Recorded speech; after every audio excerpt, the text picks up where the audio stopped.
Another major shakeup in the Democratic primary for governor as Mandela Barnes drops out.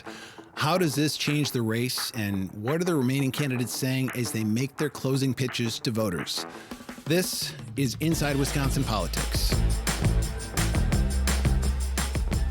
I'm Sean Johnson here with my colleagues Anya Van Wachtendonk, Zach Schultz, and Rich Kramer in Eau Claire. Hey, everyone. Hey, Hello. Sean.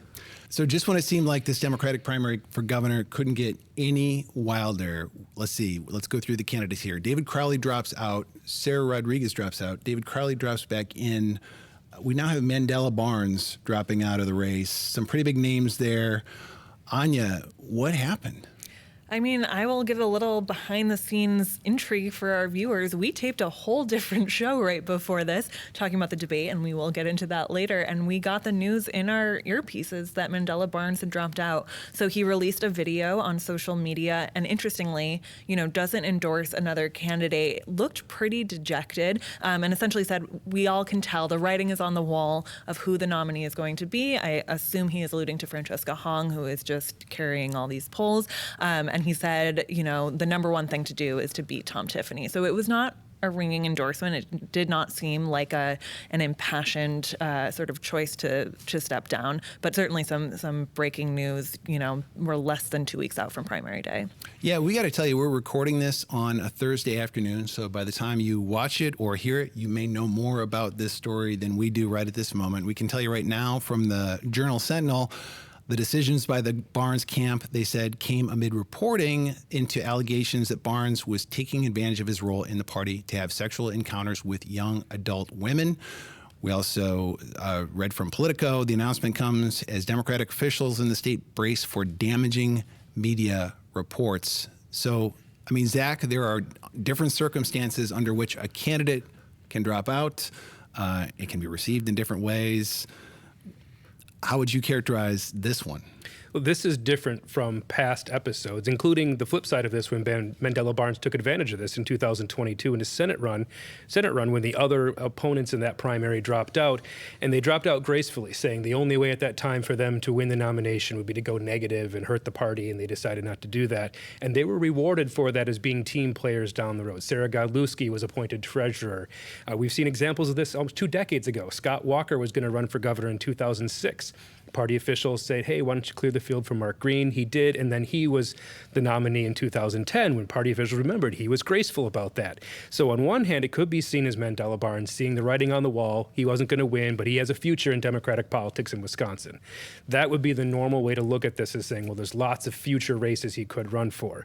But then when you combine this with the reporting that we're hearing and the rumors that have been running around circles for quite a while now, it doesn't have that same tone to it. So this looks more of getting ahead of the damaging news that could be dropping, less Graham Plattner in the East Coast Senate race, and more of just keep your head down and get out of the way, so it becomes less of a distraction, and he's forced to bow out disgracefully as opposed to bowing out on his own terms. Yeah, you alluded to there, but in his message, he did not say Francesca Hong's name. He didn't say, I'm dropping out because she's the front runner, and that's good. He didn't say, I'm dropping out and I support a challenger, because he's kind of had some fights with them recently. Rich, you reported on Mandela Barnes this campaign and in 2022. He entered this race and presented himself as the front runner, and it seemed like that sort of slowly slipped away during this campaign. And now this, quite a shocking arc to his story this year. In terms of name recognition, he did enter the race with more than any of the other candidates, including Republican Congressman Tom Tiffany. And that was because of the 2022 Senate loss to Ron Johnson. It was a close race, but there was a lot of advertising, so his name got around. But that race really hurt him also. Beyond whatever is going to be reported or is being reported at this moment about any improprieties, he was damaged from that Senate loss to Ron Johnson among Democrats.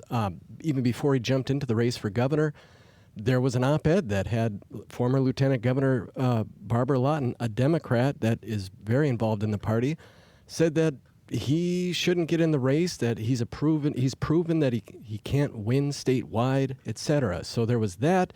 And then we started seeing in the earlier days of this, gubernatorial primary among the Democrats where people were dropping out, they weren't endorsing Barnes like they did in 2022. So that was a signal. Then Governor Evers endorsed someone besides Barnes who, Barnes and Evers served together for years. So that was a sign. And now here we are.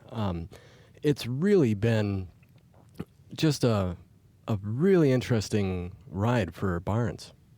So his departure kind of leaves the race in some ways where it was, where there seems to be this growing consensus out there that this is Francesca Hong's race to lose.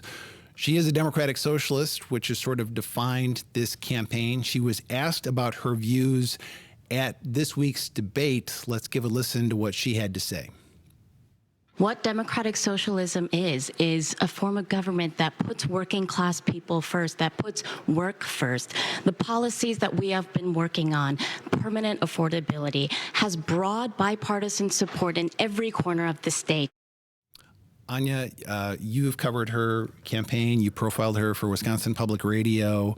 How is she presenting her brand of politics to primary voters and also potentially critics as this primary closes out? Yeah, I think she's been really consistent, not just throughout this campaign, but, throughout her political career. She was a member of the Democratic Socialist Caucus in the Assembly. She's running as a Democratic Socialist on the Democratic ticket. And so you've seen that a lot in her policy positions. I think a little bit what we saw on the debate stage was her trying to nuance some of that, perhaps for a more general election, again, as she is this kind of runaway favorite at the moment. I saw some criticism actually from national DSA members on social media who were saying essentially, oh, she's not socialist enough. But I think she understands that there is going to be a pretty ready-made line of attack from Republicans based on some of her past statements, based on calling for defunding the police, based on aligning with certain, sort of far left, more like agitated sort of online figures, that gives them easy things to kind of clip, which can really kind of be hard to oppose from a more kind of nuanced position. And so I think we saw her on the debate stage kind of trying out some of these more biteable, clippable ways of approaching her politics. Yeah, part of the question that led to that answer there was, hey, the Democratic Socialists of America stand for getting rid of prisons, getting rid of the Senate. Are you with them? And she said she didn't agree with them on everything. But Zach, I do kind of sense from her a pivot toward the general election in terms of the way that she's answering these questions, on, I don't know, you name it, tax policy, on defund the police. What stood out to you? She's definitely nuancing those positions because in politics, if you're explaining, you're losing. That phrase has been around for a long time. So she's trying to explain to general election voters that she's not that kind of socialist. She's a democratic socialist because the Republicans are comparing her to Venezuela. I mean, that's Tom Tiffany's line of attack that I heard on Tuesday night during the debate. I was covering one of his events, and he's saying, well, if you want to know about socialism, you just have to look at Venezuela when they're eating the animals and they're eating their shirts and there's nothing available for anybody, and that's what's coming to Wisconsin if you looked Francesca Hong. That's what you're going to hear from them. So her trying to go more on the lines of the old Milwaukee socialists, like the sewer socialists they were called, of like, let's work on infrastructure and public schools and the public good, the public welfare. She's trying to get ahead of some of those attacks and explain that's where her socialist policies lie, less in the international communist socialist stuff that we hear from the countries that fall apart that claim to be socialist. And Rich, you covered the debate. She was asked about, everybody there on that debate stage was saying, let's tax millionaires to pay for stuff in state government. She got a little more specific than others, and yet it seemed like potentially an incomplete answer based on her record. Yeah, that's right. Her website has all kinds of very specific numbers, and also she's been in the assembly for some time now, and she's taken a lot of votes. She's introduced a lot of legislation. So on the debate stage, essentially she was saying, well, for millionaires, it'd be a 1% tax increase to something like 8.6% versus, whatever it is now. So she said that, but right away online, Democrats even were saying, well, actually, she's got a plan to create a new tax bracket and set it at 17 point something percent. which is true. That was part of a plan she put out in the legislature. So she talked really generally about it, and so then others had to go and dig up what she said in the past. Yeah. We did mention last week that we were going to wait for another story to develop, this police shooting in Madison. And you've heard all the candidates for governor come out and say, you know, we need to have a swift investigation of that.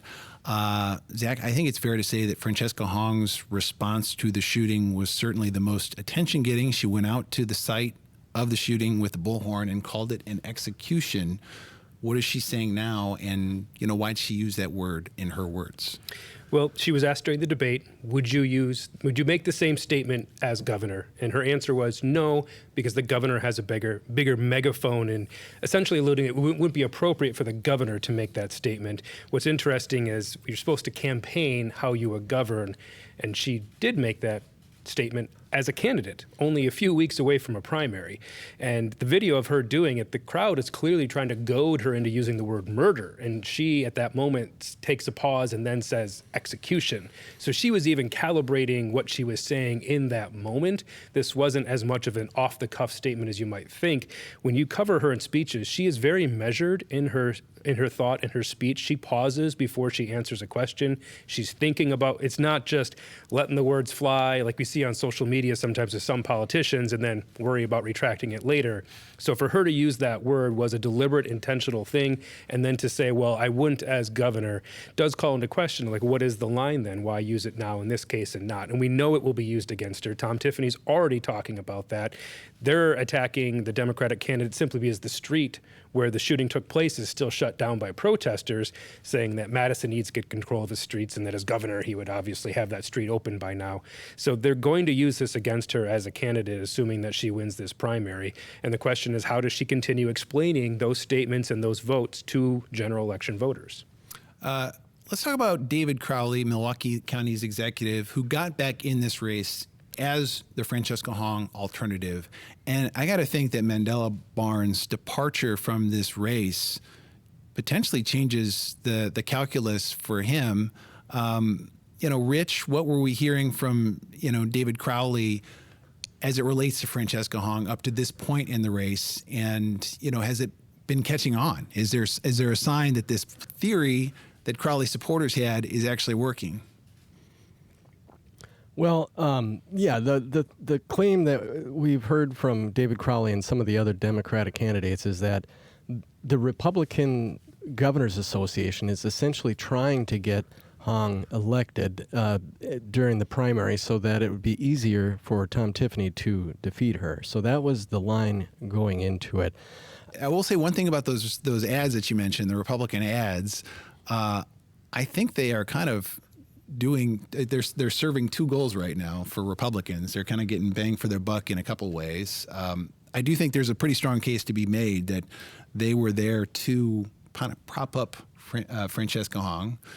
They're saying that she's a very liberal candidate in these liberal media markets. But I think now Republicans do view her as the general election candidate in the way that they're talking about her. So they are kind of getting a head start on these attacks in some way.